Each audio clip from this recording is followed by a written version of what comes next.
presence again, and what I'm going to do, it may be that I don't know. We'll just see if we have time at the end for any questions. Hadn't planned on it, but we may do something like that. I love this topic in this particular session, and that is hurdles blocking effective communication. Communication is so vitally important. Everybody would agree with that. I mean, communication is knowing the heart of your partner. Often I'll have a couple that will say, yeah, we've got communication issues, and our communication is our number one problem. And we'll talk a little bit, and what we come to understand is it's not, it's not really, communication is not the real problem. Communication is suffered as a result of other deficits going on inside the relationship. And generally speaking, is the friendship has gotten fractured on some level or not working on. The level of intimacy, the non-sexual affection, the meaningful touches, meaningful walks, going for, just being together, spending time together, really creates that atmosphere of openness, safety, presence, and you want to share your heart with somebody who's present, who's there. It would be like an example of not feeling like somebody's there is like, let's say I'm talking to this brother here, and I'll go, hey man, you have a good day today? Everything's good. You're doing all right. I mean, really, everything's good. It's the eye contact is so very important. Man, I hope you're having a great day today. Thanks for being here. And wow, thanks for, you guys match kind of a little bit, it's really good. It's good. So, I mean, you're just engaging people, and you're present. You're with your presence. You got to be present. Be present, show up. It's very important. So when we begin to look at strengthening the intimacy, feeling trusted, feeling like you're respected, then there's communication. Now, you might want to write this down because this is huge. I'm going to tell you something really huge. Empathy is key to communication. Empathy is key to communication. You've got to have empathy. You've got to want to feel what your partner's feeling. You want to have empathy to hear what your partner's saying, and that presence and empathy that says, I care so much about you. I want to spend this quality time with you. I want to hear you. Another good example would be like, some people hold hands, but some people feel the hands of their partner. And what a lot of partners say is they want to feel felt, feel present, feel emotionally safe and present with you. That's huge. That's huge for communication. So we're going to talk about the apocalyptic 4 horsemen, all right? Now, I don't know about you. I get a little nervous every time I hear the word apocalyptic. But, listen, they're called the horses, the apocalypse of the 4 horsemen. These are as a result of some of the research that I talked to you about that Dr. John Gottman did, and I love this analysis here, which is great. This will block communication all the time. So we'll talk about these 4 horses. And these 4 horses you do not want to ride. You do not want to ride. So let's look at these. There are 4 disastrous ways of communication.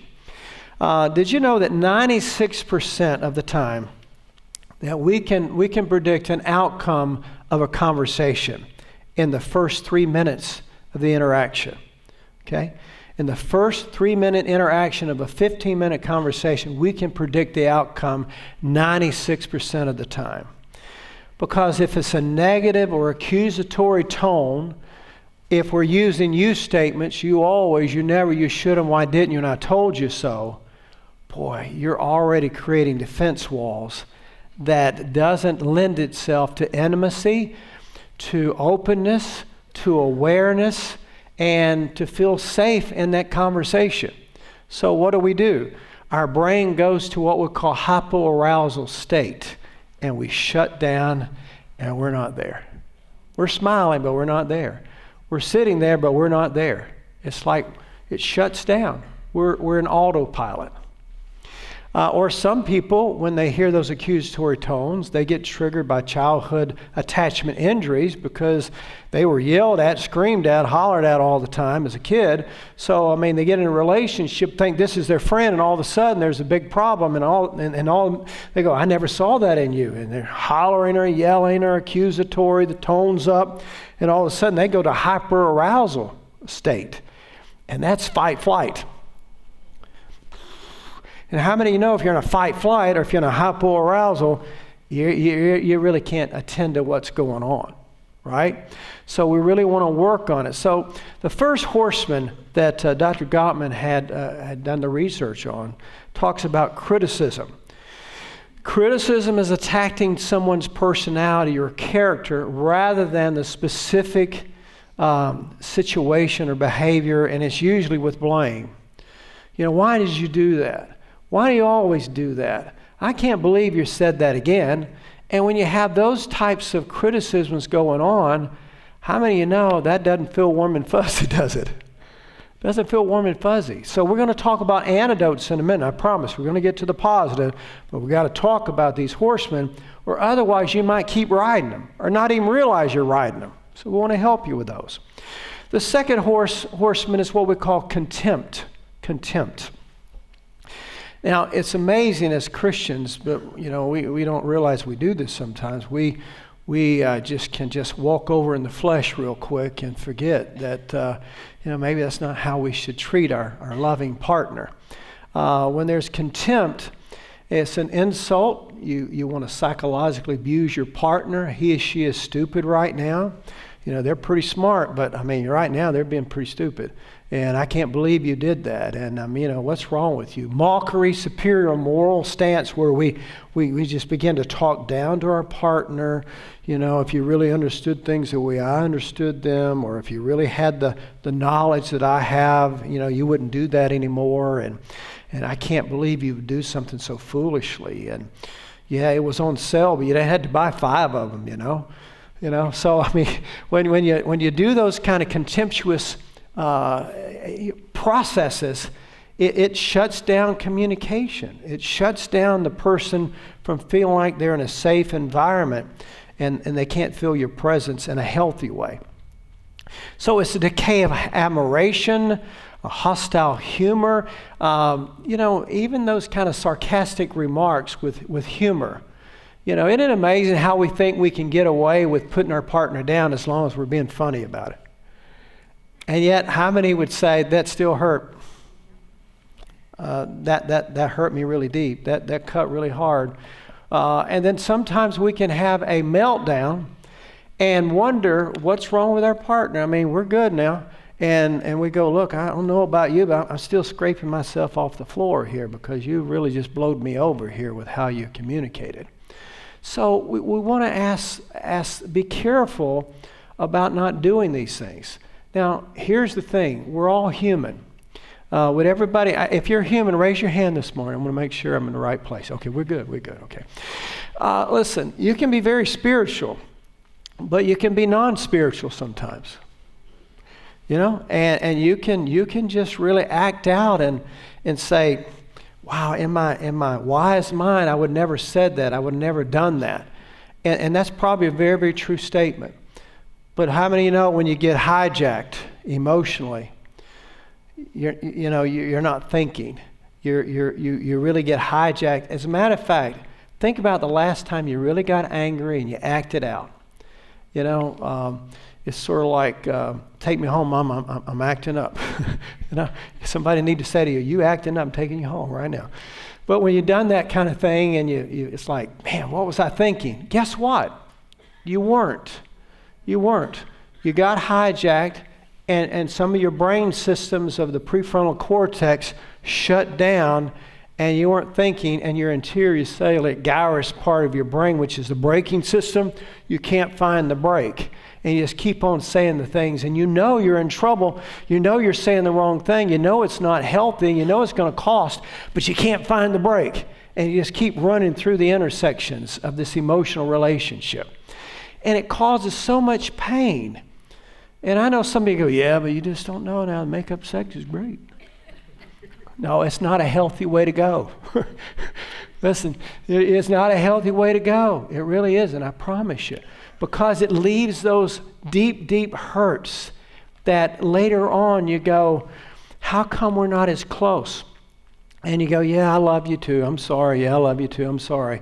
But you know what? There's a process of rebuilding that trust. You got to earn the trust and respect back in a healthy, healthy way. And by the way, couples who are contemptuous, of each other are more likely to suffer from infections, colds, flus, and so on than other people. There's a good book if you want to get it. It's called The 7 Principles for Making Marriage Work.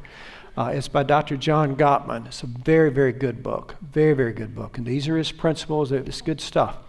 So, colds, flus, sicknesses, all those things kind of hold on in our lives when we are in these 4 horsemen. Can anybody relate to the first horseman? Anybody relate to criticism in your marriage sometimes? Anybody guilty? If you don't raise your hand, we're going to have an altar call, okay? No, I'm just joking. How about contempt? Anybody guilty of contempt? Okay, we got an honest group here. This is good. All right, you can get better. Do you know the first step to recover is I came to believe I'm powerless over my dysfunction and my life has become unmanageable. Dear Jesus, I'm sick. Help me out. Unless you admit that, then you just keep walking in the same path you've always walked. And how many of you know that's usually not good? It's not good for change. All right, the third horseman is defensiveness. Anybody ever get defensive in here? Okay, all right, yeah, absolutely. When one acts contemptuously, when somebody's just acting very contemptuously, they're speaking from a superior stance, those are hallmarks. What happens here is that you respond defensively, and it makes matters worse, but it is a normal response when you're getting attacked, verbally or any other way. You get defensive. And defensive signs of defensiveness is denying responsibility. I didn't say that. I didn't do that. That's not the way it happened. You're missing the point there. You didn't hear me right. And by the way, it could be true, because when you get upset and your heart rate goes up about 88 to 90 beats per minute, really, you are compromised in your vision and your sight, and you're also compromised in your hearing. So you can't hear and you can't see. That's why you keep repeating yourself, saying the same thing, and later on going, I didn't say that. Well, yeah, you did. But you didn't remember saying some things, or you saw it the wrong way. You get skewed because now you're solely looking at life through the lens of your pain and looking at life through the lens of the anger. And then, boy, this is not my friend, this is my enemy, my adversary. And when that happens, you gridlock. So the third horseman, defensiveness, making excuses, disagreeing with negative mind reading. I know what you're thinking. Any good mind readers in here? Any good fortune tellers in here? Of course, we don't believe in that. We don't go with them who do, but it's amazing how we practice that in our marriage. I know what you're thinking. I know that look. I know what you're, I know. No, you really don't. You really don't. And then there's what we call cross-complaining, where you're shooting over the bow. Somebody said something, well, I got to beat that. She says that, I'm going to beat that. She's not going to say that to me. And when you're doing that, it just makes matters worse. I mean, you realize we're digging a hole for ourselves, right? It's not good. And then you start repeating yourself. If you start repeating yourself, know that you are defensive, that you're in a defensive stance when you start repeating yourself. And you start talking over your partner, know that you're defensive and you're repeating yourself. So anybody get into the defensive mode? Yeah, I just want to make sure, even after I get more clarity here. All right, the fourth horseman is stonewalling. Stonewalling is when you turn into a stone wall. You just turn into a brick wall, and it's like, Or you just close your hands this way and you go, okay.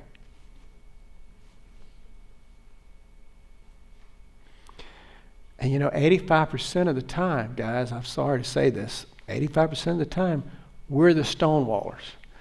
The male partners shut down. We shut it down because not going to get me. Not going to get me. I'm not letting you in. I'm not taking the bait. Not taking the bait. And the whole time you're just as angry as they are, but at the same time you're feeling emotionally flooded. So you don't want to get got. I'm shutting down here. I'm not. You don't say anything. You sit there. It's icy distance. It's smugness. It conveys disapproval. It's a very powerful act, by the way, all right? And usually wives' heart rates go up dramatically when the partner stonewalls. So any confessing stonewallers here today? Well, look around. 15%, some women, but most of you men, and if you look at it. Yeah, very, very, very true. So these are things that are hurdles to communication, because can you see already if you're defensive, if you're stonewalling, if you're contemptuous, if you're critical? Can you see how there's probably not a lot of good flow of communications occurring, and you just feel all the love in the room? You know, you're not feeling all the love in the room when that's happening. So that's really, really big. So let me give you some other roadblocks to effective communication. Roadblocks to effective communication. They're not in your notes, but you can write these down if you want to. You can write them down. Roadblocks to effective communication is nagging. You know, husbands nag too, you know. A lot of times we just think it's only the wives who nag, but husbands nag too. Avoiding issues. Teasing, constantly teasing, is a form of avoidance. Can be insults, not listening, lecturing and preaching. Somehow we just feel really vindicated when we can preach, you know, and lecture a little bit. Name calling. These are all hitting below the belt kinds of things that we do that create hurdles to healthy communication and intimacy. Blaming and accusing. Sarcasm is a really big one. Withholding. I'm just withholding my love from you. Whining. Whine is one of the biggest defense mechanisms there. Well, look at all the things I do for you, and look how I fixed you your lunch today, and I made you dessert, and I'm trying to help you get to heaven a little faster because I put a lot of sugar in it. No, I'm just joking. The only reason I say that, we just got through with the staff conference the last day and a half and talked about brain health. And we talked about all the unhealthy foods that went on with that. So, yeah, matter of fact, God bless you. Okay, it's good. Now, moving on. So when we look at this, criticizing, obviously, bad timing. Do you know, pillow talk, I just got to tell you, pillow talk needs to be very, very soft and gentle and uncomplicated. Okay? Some couples, pillow talk astounds me. It astounds me how that they can get in late at night. At the end of the day, everybody's stressed out to the hilt. You know, finally get the kids to bed, finally catch your breath, and then you're going to get into the bed and you're going to start criticizing each other and talking about heavy lifting stuff, heavy lifting topics. Please, stop. Don't do that. Don't do this. It's not good for you. Not good for your marriage. It's not good for your sleep. If you don't sleep, you don't cope very well, you know what? And you have nightmares, and it's just not good. And listen, late at night, a lot of good things don't happen late at night, okay? And so if you don't believe that, go to the nursing home or go to the retirement home or walk around at night through the hallways and see. Things feel a lot more negative, a lot more heavier at night. Save those hard topics for a morning, for early morning. Don't talk about hard subjects after 7 o'clock at night, okay? Don't do that. Save the weekend. As a matter of fact, to tell you what you could do, create a State of the Union address, let's say once a week, a State of the Union address. And we're going to talk about healthy things once a week. We're going to give ourselves an hour and a half to be able to get a sitter, or we're going to, get some quiet time together where we can talk about. Matter of fact, don't argue in your bedroom and don't handle business in your bedroom. Don't do that. That's sacred. That's a spiritual sacred place you have to protect. But I'm back to telling you about the sacred assembly, so to speak, or I want to encourage you to be good to yourself and just talk about things in a State of the Union address. Here's what a State of the Union address looks like. You basically ask your partner, hey, how do you think we're doing? How am I doing? What do you need more from me? What do you need less from me? How can I add more value to you? Do you think we're having enough time to pray together? Do you think we're talking about spiritual things enough? Are we on this spiritual journey together? Tell me, what are your dreams? What are your needs? And if you had a State of the Union address once a week, can you imagine how that could improve your relationship? If you don't have that time together, what happens is life crowds out healthy intimacy. It crowds it out. It's unbelievable how that happens.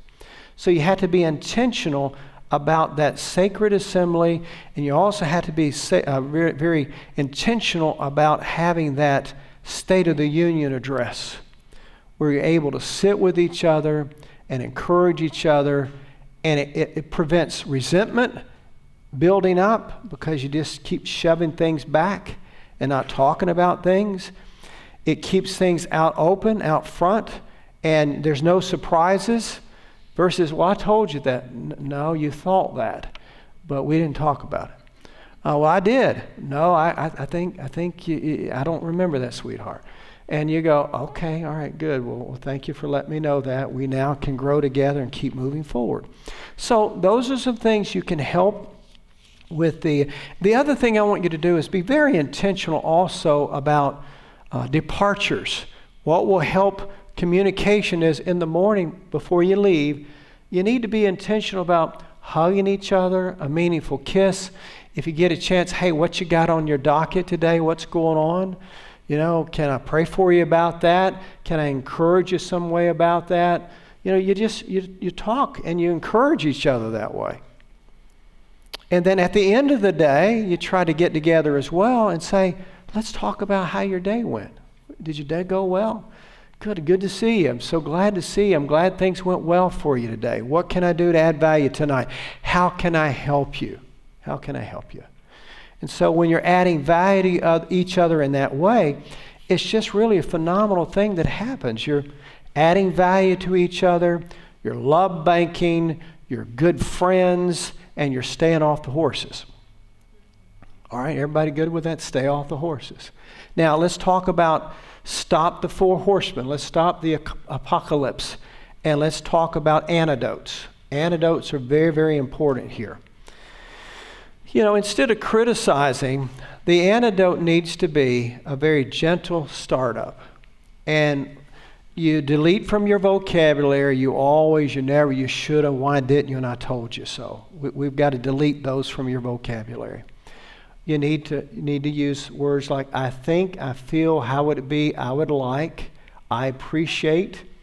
And you also start with a very soft, gentle startup. You watch your tone of voice. Be aware. You got to be conscientious about your tone of voice. Be conscientious about the words that you use. Think about what you're going to say. Sometimes I'll say things and go, boy, I wish I could pull that back in. But if you need to, stop, look, listen, think, breathe, pray, then act. Okay, I'll say that again if you want to write that down. Stop, look. If you stop, then you know what? You're just kind of slowing down the obsessive and the brain power there for a little bit. Stop, look. If you need to, look around and go, wow, these are really nice musical instruments back here, and wow, this is a really nice place. I really like it. I like the paint on the floor. I like the floors. I like the carpet. I like all. You get out of your head. You kind of use your five senses. Use your five senses. What do I see? What do I hear? What do I smell? What do I taste? What is it like holding my partner's hand right here?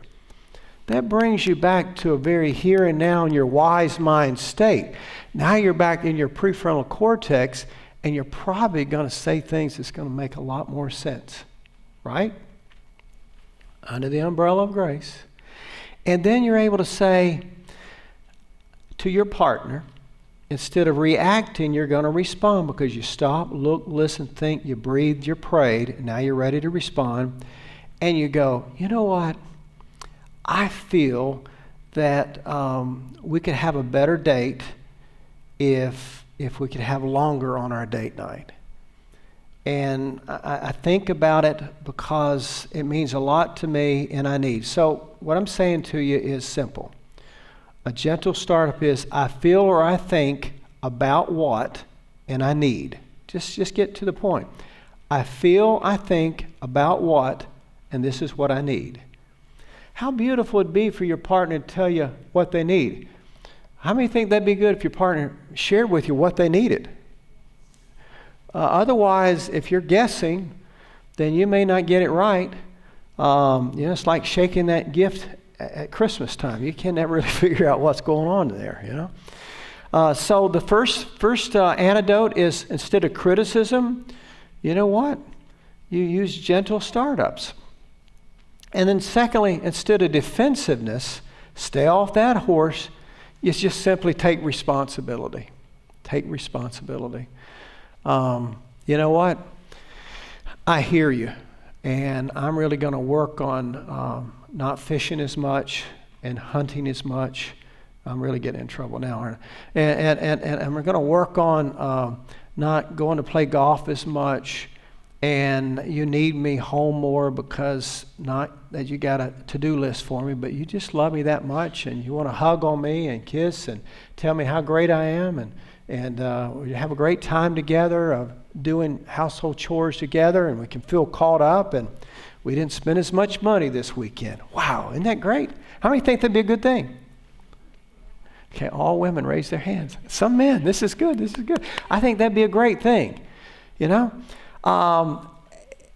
And you go, well, you know what? I'm going to take responsibility and I am not going to push my agenda so much on you because I want to add value to you and I want you to know that I care about you and I'm concerned about you and I want to be with you. And if that's your heart's desire, I'm going to work on that.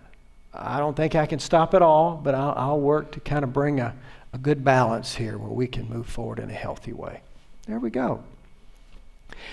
Instead of contempt, we want an antidote that says, I want to build a culture of appreciation. And say it often. This is what I appreciate about you. This is what attracted me to you when we first met. I love those characteristics about you.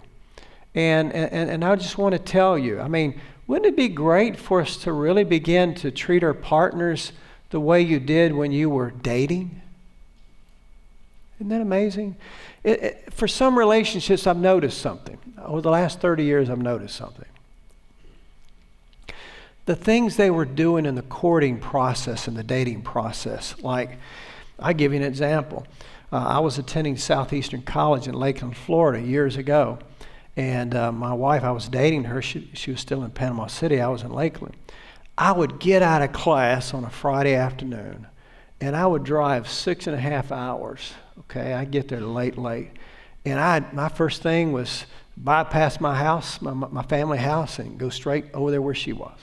And man, I just thought, this is the greatest thing. This is wonderful. This is awesome. I love being with her. I can't wait to see her. And these are the qualities I feel about her. And I just can't wait to be with her, Just can't wait to see her and talk to her face to face, And then a few years later, maybe 5 or 6, 7 years later, I drove back down to Lakeland. But what I'd do, I'd leave on a Sunday late, as late as I could. And then I'd drive all the way back, get there midnight, 1, 2 o'clock in the morning, get up and go to class the next day. I could do it. It wasn't no problem because I had limerence going on. Okay, it was a chemical in my brain is what it was, okay? But I was in love. And then 6 or 7 years later, still in love, okay, but a little older. And then I drove to Lakeland one weekend and I said, this is about to kill me. I don't know how I did this. I don't know how I did this before. You know, that's an illustration of how things changed, but at the same time, I never lost the love for her and care for her, and I began to care and love for her in different ways. So yes, there may be things you can't continue to do on a regular basis, but there's a lot of things you need to remember that you have to do to keep the relationship moving forward in a healthy way. This opens up opportunity for communication when you do that. A culture of appreciation. So think of every day of ways you can value. Text positive things to your spouse throughout the day. Leave a positive. Listen, cards are still okay. You know what I did before I left 2 days ago? I was at the office and I thought this is a really good thing to do. And at lunch I went out and I got a card, got 2 cards. And I came back and I wrote, said, love you, can't wait to see you again. And I put a stamp on it, put my own home address, put my wife's name on there. And then I left one on the nightstand. And the other night I said, hey, did you check the mail? See, listen, us guys, we want credit. Okay, ladies, I'm going to tell you something. We want credit. We want credit. Listen, it's the craziest thing. Even if we take the trash out, we say, hey, did I do a good job? I took the trash out. See, we're always kind of trying to seek bids for connection. All right. So ladies, if you'll kick up on that and really pick up on it and say, yeah, little Ken, you did a good job. You took the trash out. I love you. You're so wonderful. And thank you. You know, and I got to tell you, the little girls, wives love to get affirmations as well. They really do. Hey, how do I look? Now, don't get caught in the trap. Okay. There's a real big trap here. How does this dress look on me today? And you go, listen, you are beautiful and you're awesome and you're wonderful. How do you think it looks on you? See, that's the right answer. How do you think it looks on you? And always positive, though. Always positive, and never compare. Never compare. These are things that are important that will help you open communication, opens the heart of communication. And so I talked to my wife last night, and she says, I just want to tell you. She says, I got the card in the mail. It meant a lot to me. I said, well, thank you. I'm glad you liked that card. Did you like what I wrote in it? She said, yeah, I really liked it. I said, good. See, I got credit. You know? And then the night before, I said, well, look, because she said, I didn't check the mail. I said, okay, it's all right. We'll go over there. And on the nightstand, there's a card there. And she goes, oh, yeah. And she texts me back later. She said, I love the card. I love the card. See, affirmation, love bank deposits. You got to practice those things, all right? And instead of stonewalling, instead of shutting down, what we want to do is we really want to create. You've got to calm yourself. When you feel like you're going to shut down and you're feeling flooded, mostly 85% it's guys, 15% it's women. But when that happens, you really, really need to work at soothing yourself. You got to calm yourself. Listen, breathing is a very, very good thing to do. All right? Did you know if you just take some deep breaths, you get oxygen to your brain and the rest of your body feels that? See, it's a very, very important thing for you to do. Deep breathing is very important. How many do some deep breathing throughout the day? Yeah, you need to do a lot of it. Okay, do a lot of it. Especially when you feel yourself. Listen, let's check in with your body. Your body will tell you everything you need to know before you ever figure it out here. So if you're starting to feel tension in your chest, or you're starting to feel tension in your back or in your stomach or whatever, just know there's something going on. You can't figure it out, but you need to calm yourself. So if you'll calm, cool, collected, connected, and that's very important for you to do.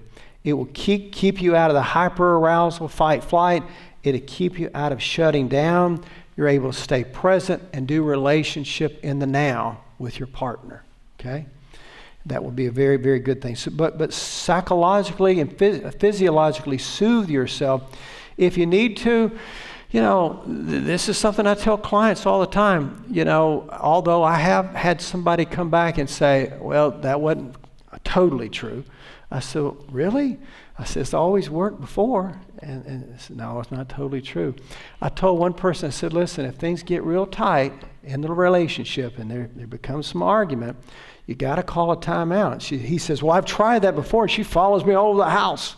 And sometimes it's the opposite. The guy says, no, we're going to solve this right now, baby. We got to solve this right now.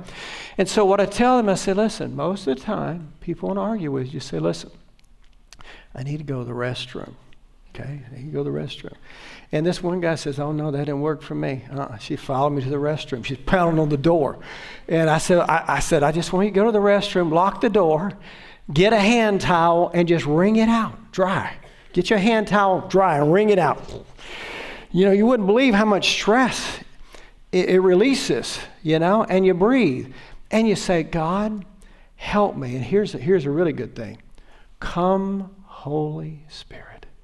Listen, I'm telling you, you got to pray sometimes because you just got to calm yourself to be able to come out and have a God-honoring conversation with your partner. See, that's the ticket right there. God-honoring conversation with your partner. So those are the 4 antidotes to the 4 horsemen that I think would be huge, huge, huge. So we're going to look at a couple of other things that I think is going to be helpful for you. Let's look at what is called the Gottman-Rupp intervention. Gottman-Rupp. It almost sounds like I'm at Christmas singing, so they call me for Rupp-a-pum-pum. I'm not saying that, but Rupp-a-pum-pum. So it's Gottman-Rupp. And so what we're talking about here is building love and trust that involves listening to your partner. That's the communication that we want. And that's very, very important. And it's not easy as it sounds. So there's some steps to do that. So let me give you 4 steps to help you with having a healthier communication dialogue with your partner, okay? 4, they're not on the handout, so you had to write them in, okay? So these are called Gottman-Rupp intervention. This is what you need to do. Step 1, you need to prepare yourself. If you're going to have healthy communication and dialogue with your partner, you've got to prepare yourself. So when you do that, you postpone your own agenda because you want to listen to your partner. This is the listening part of the communication. You want to be a good listener. Be a good listener. Do you know, check in with yourself because a lot of us, we think we're good listeners, but we really may not be. Now, if you really want the honest truth, ask your partner.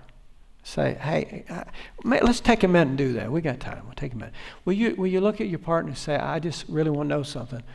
Tell me the honest truth because we're here in church today and we're at marriage conference, so we'll get healed before we leave. But I'm not going to be defensive because I'm not riding any horses. But listen, am I a good listener? Say, am I a good listener?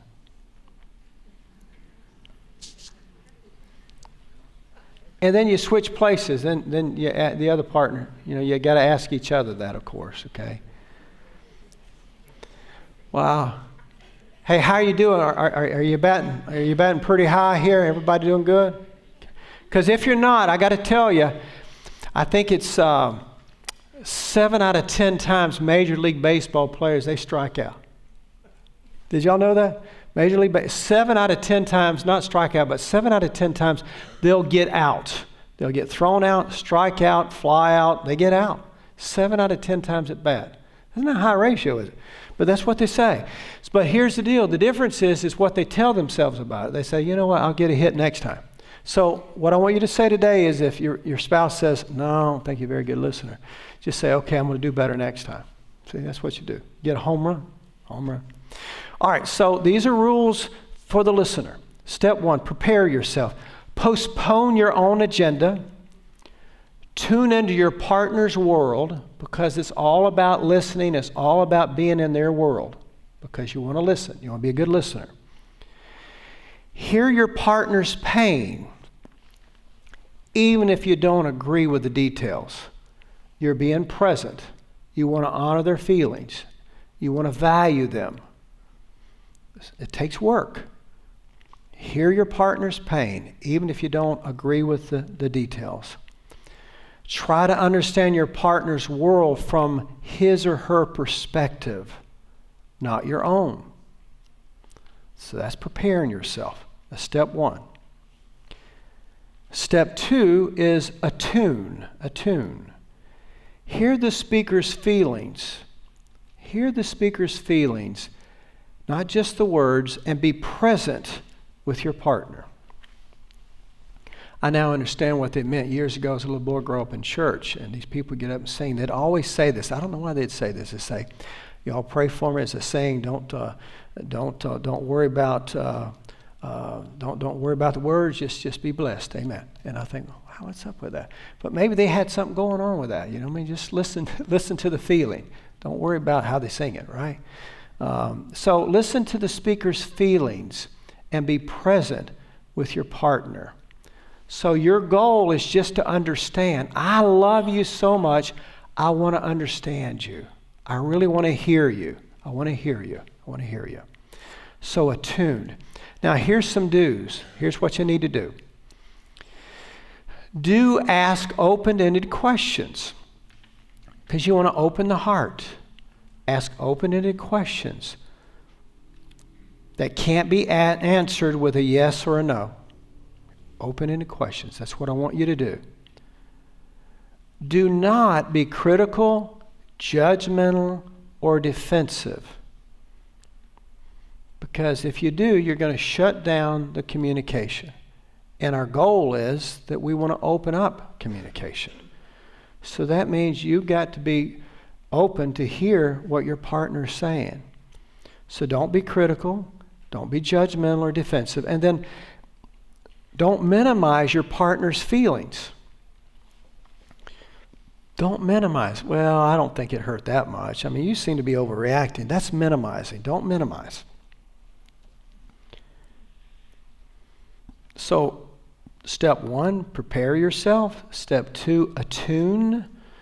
Do ask open-ended questions. Do not be critical, judgmental, defensive, or minimize your partner's feelings. And step three, summarize and reflect back what you hear. Summarize and reflect back what you hear. A big part of listening is witnessing and being present to your partner. So what I'm hearing you say is, that means you're in the same room together. That means your partner feels heard. If your partner feels heard, your partner feels felt and feels like you're honoring them, and you're building trust. And you're building trust, and you're building respect, communication's occurring, and then your partner may very well say, I feel so close to you now, you know what, you don't have to carry the big Bible anymore, and you don't have to do all this stuff. You can let's just spend some quality time with each other. And you go, yes! Because they heard your love language. Okay, physical. Many people's love language. Many of them quality time. As you know, the others are acts of kindness, acts of service, and gifts, all those things that play out there. Step 4, validate, communicate understanding and empathy. Validate. Validation doesn't mean you agree.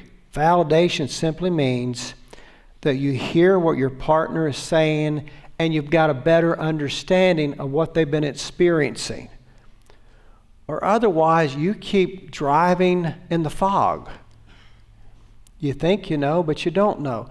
And if you're not careful, you keep doing things that injures your partner and doesn't heal and doesn't bring that stability that you look for.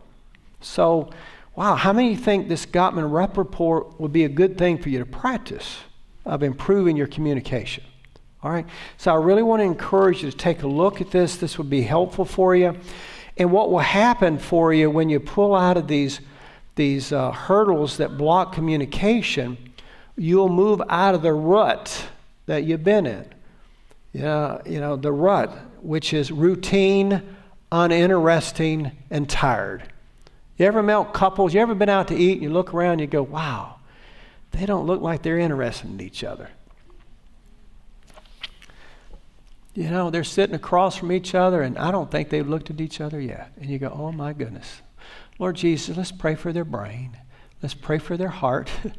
let's pray for them. Let's pray for them. Because they're not even in the same world. They're in love with a virtual object. They're in love with a virtual device. And they just got another ding, and I just saw they got it fixed. All of a sudden, they light up, not because the person sitting across from them, because somebody liked something they posted before they sit down to eat. Like, boy, they're not really connecting at all here. The dopamine drop. And yeah, I'll talk to you in a minute here. I got to respond to this right now. Oh, did you know Johnny and Billy and Sally and Rachel? Boy, they're going on a huge trip, and they already gone, and it looks like they had a great time, and they're so happy, and they look so perfect. Guess what? Let me give you a cue here. The folks who post the most are the folks who have the most issues.